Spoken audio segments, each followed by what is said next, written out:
Election പരിപാടികൾ എത്തി നിൽക്കുമ്പോൾ ഇങ്ങനെ ഒരു തീരുമാനമെടുത്തത് തെരഞ്ഞെടുപ്പ് സ്റ്റണ്ടാണ്.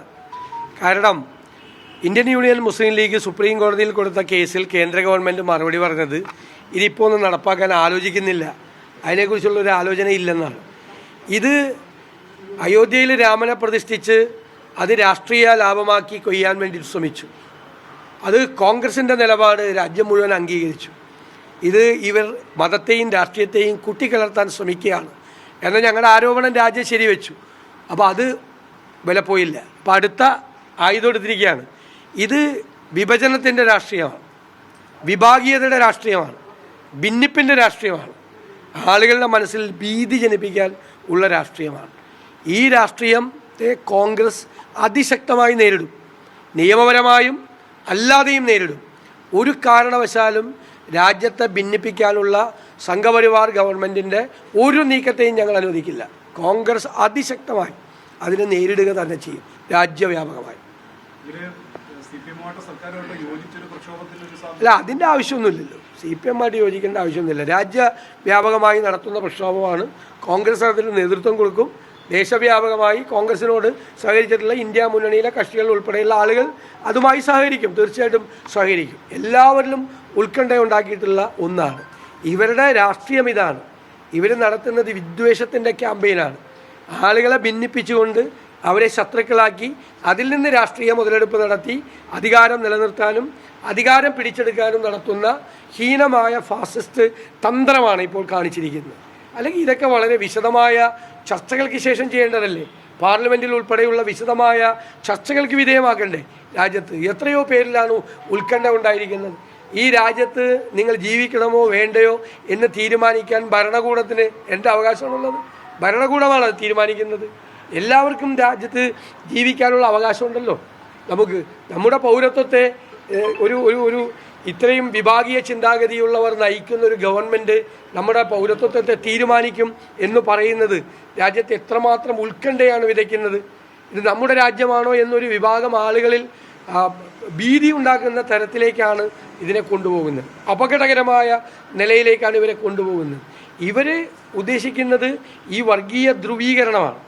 ഇതിൻ്റെ പേരിൽ ഉണ്ടാകുന്ന പോളറൈസേഷനാണ്, കമ്മ്യൂണൽ പോളറൈസേഷനാണ് അവരുദ്ദേശിക്കുന്നത്. അതിനു വേണ്ടിയിട്ടാണ് തെരഞ്ഞെടുപ്പിന് തൊട്ട് മുമ്പ് പ്രാണപ്രതിഷ്ഠ നടത്തി മതത്തെയും രാഷ്ട്രീയത്തെയും കലർത്തി കാണിച്ച നാടകങ്ങളെല്ലാം ഉണ്ടായത്. അതിൻ്റെ തുടർച്ചയാണിത്. അത് വിലപ്പോകാതെ വന്നപ്പോൾ അടുത്ത ആയുധമാണ്. ഇവരുടെ കയ്യിലുള്ള എല്ലാ ആയുധങ്ങളും അതാണ് എന്ന് മനസ്സിലാക്കിക്കൊണ്ട് തന്നെ കോൺഗ്രസ് അതിനെ ശക്തമായി ആത്മവിശ്വാസത്തോടെ നേരിടും. സംസ്ഥാനത്ത് നടപ്പാക്കില്ല എന്ന് മുഖ്യമന്ത്രി പറയുന്നത് അല്ല, നമുക്കല്ല, സംസ്ഥാനത്തല്ല, രാജ്യത്ത് നടപ്പാക്കാൻ നമ്മൾ സമ്മതിക്കില്ല ഒരു കാരണവശാലും.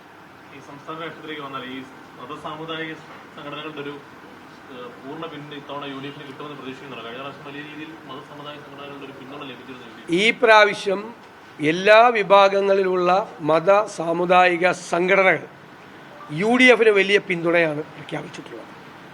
അവർ ഞങ്ങൾ പ്രതീക്ഷിച്ചതിനേക്കാൾ വലിയ രാഷ്ട്രീയമായ പിന്തുണയാണ് തന്നിരിക്കുന്നത്.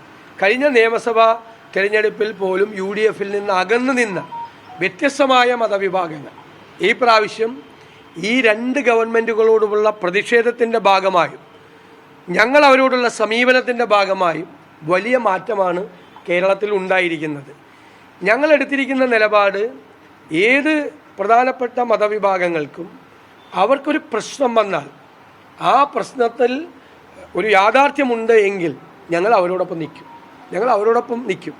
അതുതന്നെയാണ് തിരുവനന്തപുരത്ത് 140 ദിവസം നടന്ന ലത്തീൻ കത്തോലിക്കരുടെ നേതൃത്വത്തിൽ നടന്ന പുനരധിവാസത്തിന് വേണ്ടി നടന്ന പോരാട്ടത്തിൽ ആദ്യത്തെ ദിവസം മുതൽ 140ാമത്തെ ദിവസം വരെ ഞങ്ങൾ അവരോടൊപ്പം നിന്നു.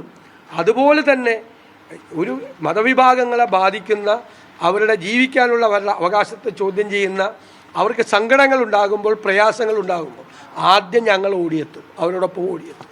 അവരെ ഞങ്ങൾ ചേർത്ത് നിർത്തും. ഞങ്ങൾ ഒരു വളരെ സെക്കുലറായിട്ടുള്ള ഒരു പൊസിഷനാണ് ഇതിൻ്റെ അകത്ത് എടുത്തിരിക്കുന്നത്.